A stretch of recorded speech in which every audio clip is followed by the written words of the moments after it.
ഈശോ മിശിഹായ്ക്ക് സ്തുതിയായിരിക്കട്ടെ.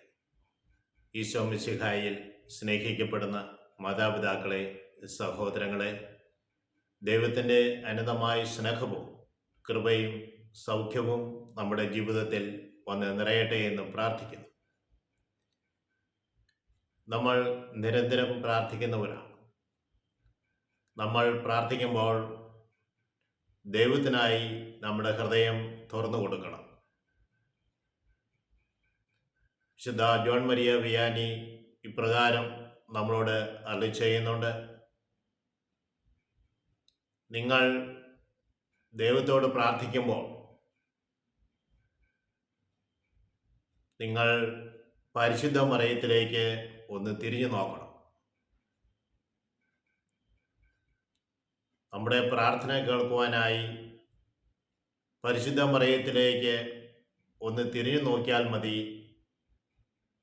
മറിയത്തിൻ്റെ ഹൃദയം മുഴുവൻ, കന്യാമറിയത്തിൻ്റെ ഹൃദയം മുഴുവൻ സ്നേഹമാണ്. നമ്മൾ ദൈവത്തോട് പ്രാർത്ഥിക്കുമ്പോൾ പ്രാർത്ഥന കേൾക്കുവാനായി പരിശുദ്ധ കന്യാമറിയത്തിലേക്ക് നമ്മൾ തിരിഞ്ഞു നോക്കണം.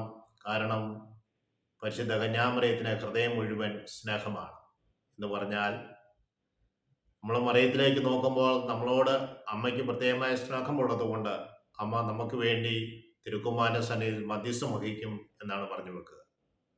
സ്നേഹമുള്ളവരെ, നമുക്ക് പരിശുദ്ധ അമ്മയോട് ചേർന്ന് നമുക്ക് പ്രാർത്ഥിക്കാം. പരിശുദ്ധ അമ്മയിലേക്ക് നമ്മുടെ കണ്ണുകൾ ഉയർത്താം. അമ്മയെ ഞങ്ങൾക്ക് വേണ്ടി മധ്യസ്ഥം വഹിക്കണമേ എന്ന് പ്രാർത്ഥിക്കാം.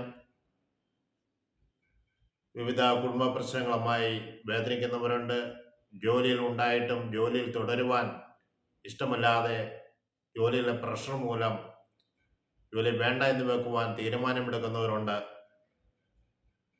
ഓർക്കണം, ദൈവം നമ്മൾക്കായി ഒരു തൊഴിൽ തന്നു.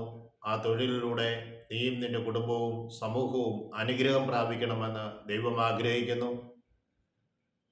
തൊഴിൽ നഷ്ടപ്പെടുത്തുക വളരെ എളുപ്പമാണ്, ലഭിക്കുക വളരെ ദുഷ്കരമാണ്.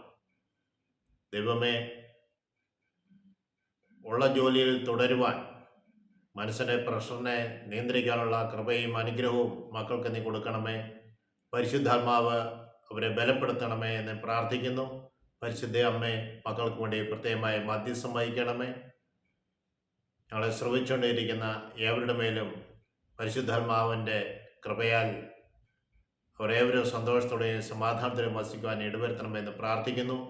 പിതാവിനും പുത്രനും പരിശുദ്ധാത്മാവിനും സ്തുതി. ഈശോ മിശിഹായ്ക്ക് സ്തുതിയായിരിക്കട്ടെ.